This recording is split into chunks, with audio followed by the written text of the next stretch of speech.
세상의 빛이 닿지 않는 가장 어두운 곳, 모든 희망이 사라진 듯한 절망의 공간. 오늘 우리는 바로 그곳, 차가운 강철문 너머에서 피어난 놀라운 변화와 구원의 이야기에 귀를 기울이려 합니다. 이 이야기는 한 사람의 인생이 어떻게 송두리째 바뀔 수 있는지, 그리고 그 변화가 어떻게 또 다른 기적을 낳는지를 보여줍니다. 본격적인 이야기에 앞서 잠시 여러분의 마음을 모아주시면 감사하겠습니다. 이 이야기가 여러분의 마음에 울림을 준다면 구독과 좋아요를 통해 더 많은 이들에게 이 희망의 메시지를 전하는 일에 동참해 주십시오. 여러분의 작은 손길 하나하나가 어둠 속에 있는 누군가에게 한 줄기 빛을 전하는 귀한 통로가 될 것입니다. 이 말씀을 듣고 나누는 모든 분들의 가정 위에 하나님의 크신 은혜와 평강이 함께하시기를 진심으로 기도합니다. 이야기는 뜨거운 믿음과 찬양이 가득한 한 집회에서 시작됩니다. 사회자가 무대에 올라 전 세계에서 함께하는 이들의 소식을 전합니다. 그 목소리에는 벅찬 감격이 서려 있습니다. 이 놀라운 복음의 메시지가 지금 이 순간 호주, 오스트리아, 브라질, 캐나다, 중국, 콜롬비아를 넘어 전 세계로 퍼져나가고 있습니다. 아프리카의 가나, 아시아의 인도와 인도네시아, 일본, 그리고 저 멀리 유럽의 독일과 프랑스, 이탈리아에 이르기까지. 물론 우리가 사랑하는 대한민국에서도 수많은 분들이 이 은혜의 자리에 함께하고 있습니다. 북쪽 끝 아이슬란드부터 남쪽 끝 뉴질랜드까지 온 세상이 하나님의 영광을 찬양하고 있습니다. 할렐루야! 이 모든 영광을 주님께 올려드립시다. 전 세계 수십만 명의 사람들이 하나의 마음으로 연결되는 순간입니다. 하지만 이 이야기의 진짜 중심은 화려한 무대 위가 아닌 세상의 가장 낮은 곳, 바로 교도소의 높은 담장 안을 향하고 있었습니다. 오늘 이야기의 주인공은 마이크 바버라는 이름의 사역자입니다. 그는 지난 40년이라는 긴 세월 동안 세상이 외면한 영혼들을 찾아 교도소로 향했습니다.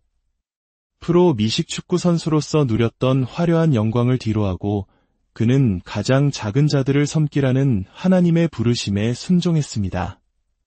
그의 사역은 단순한 위로나 격려가 아니었습니다.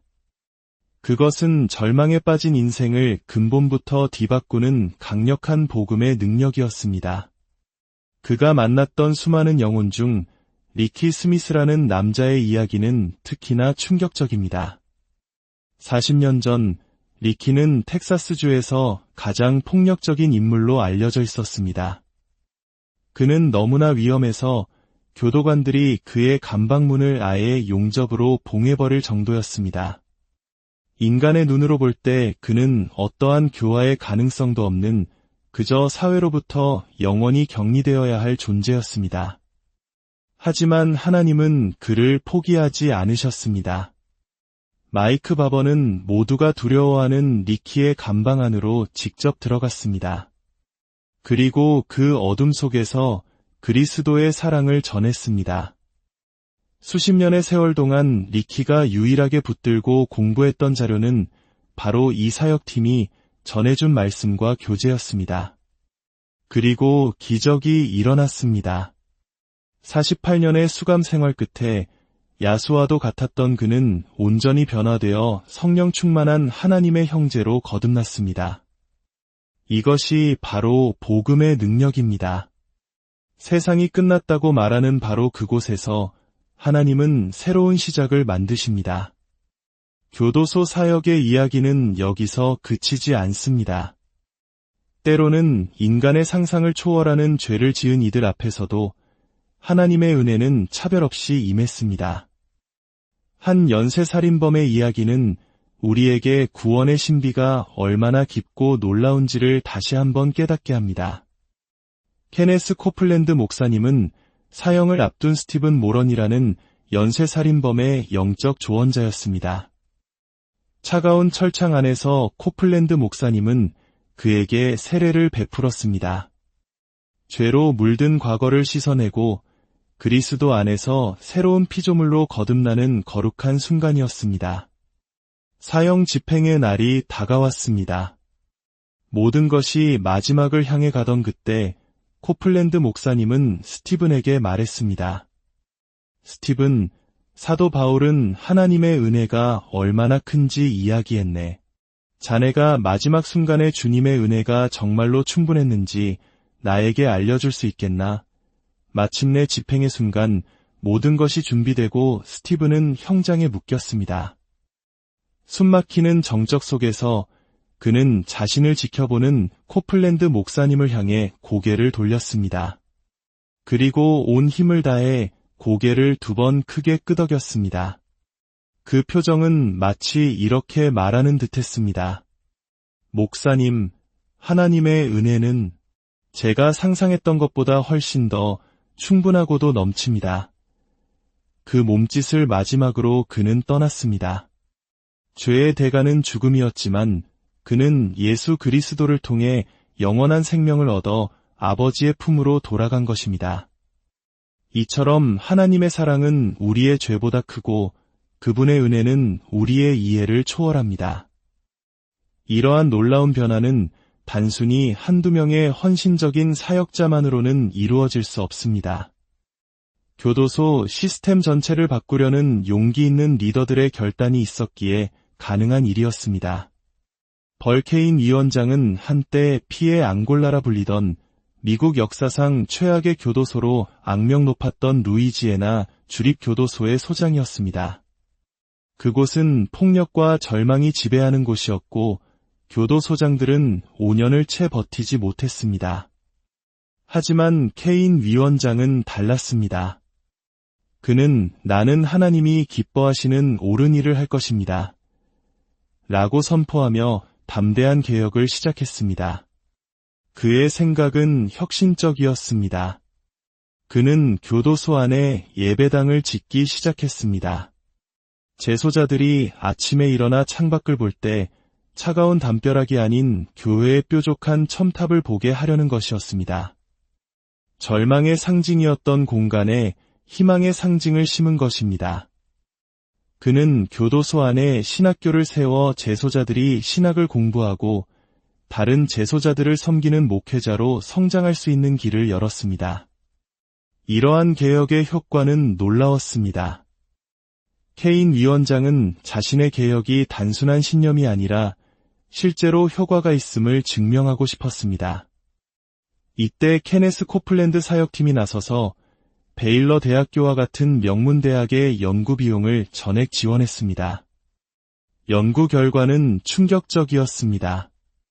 신앙 기반 프로그램이 재소자들의 폭력성을 현저히 감소시키고 교도소 내 문화를 긍정적으로 바꾸며 출소 후 재범률을 낮추는데 결정적인 역할을 한다는 것이 과학적으로 입증된 것입니다. 이 연구 결과 덕분에 이제 미국의 30개가 넘는 주에서 이와 같은 신앙 기반 교정 프로그램을 도입하고 있습니다.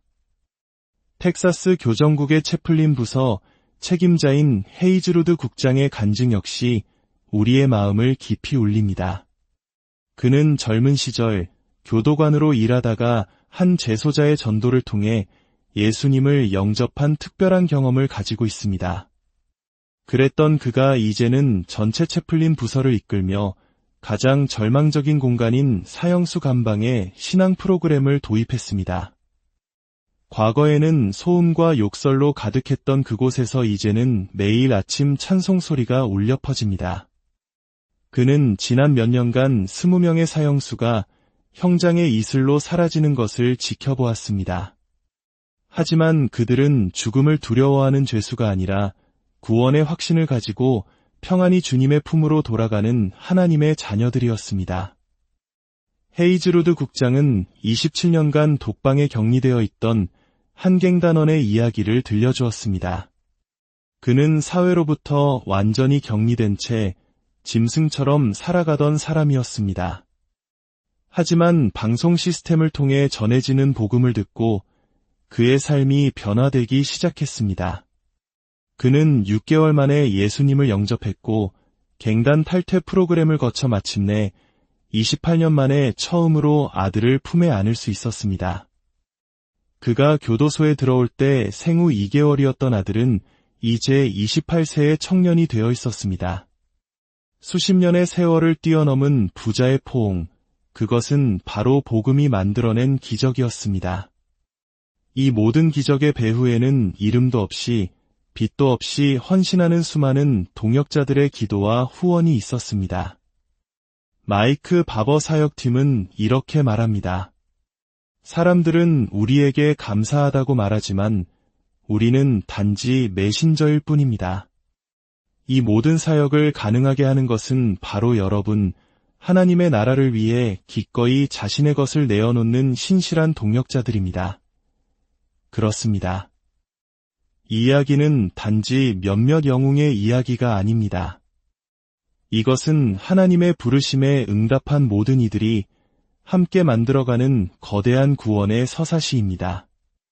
이 모든 이야기는 우리에게 한 가지 중요한 진리를 가르쳐줍니다. 바로 요한복음 6장에 나오는 오병이어의 기적입니다. 예수님께서 수많은 무리를 보시고 빌립에게 물으셨습니다. 우리가 어디서 떡을 사서 이 사람들을 먹이겠느냐? 제자들의 대답은 지극히 현실적이었습니다. 200데나리온의 떡이 부족합니다. 그러나 안드레는 한 어린아이를 예수님께 데려왔습니다. 여기 한 아이가 있어 보리떡 5개와 물고기 2마리를 가지고 있나이다. 그러나 그것이 이 많은 사람에게 얼마나 되겠사옵나이까? 인간적인 계산으로는 불가능한 상황. 그러나 예수님께서는 떡을 가져 축사하시고 나누어 주셨습니다. 그러자 놀라운 일이 벌어졌습니다. 5,000명이 넘는 사람들이 배불리 먹고도 12광주리가 남았습니다. 이 기적의 핵심은 무엇일까요? 그것은 한 아이의 작은 도시락, 보잘것없는 보리떡 5개와 물고기 2마리가 주님의 손에 들렸을 때 상상을 초월하는 풍성함의 역사가 일어났다는 것입니다. 우리가 하나님께 드리는 헌신과 나눔도 이와 같습니다.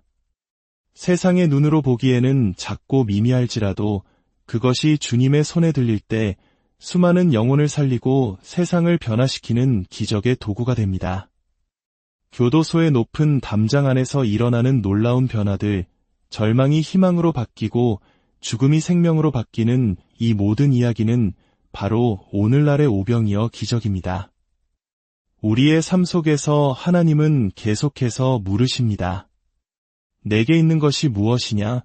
우리가 가진 것이 보리떡 5개와 물고기 2마리처럼 초라해 보일지라도 기꺼이 주님께 내어드릴 때 주님은 그것을 통해 일하시고 우리의 상상을 뛰어넘는 놀라운 일들을 이루실 것입니다.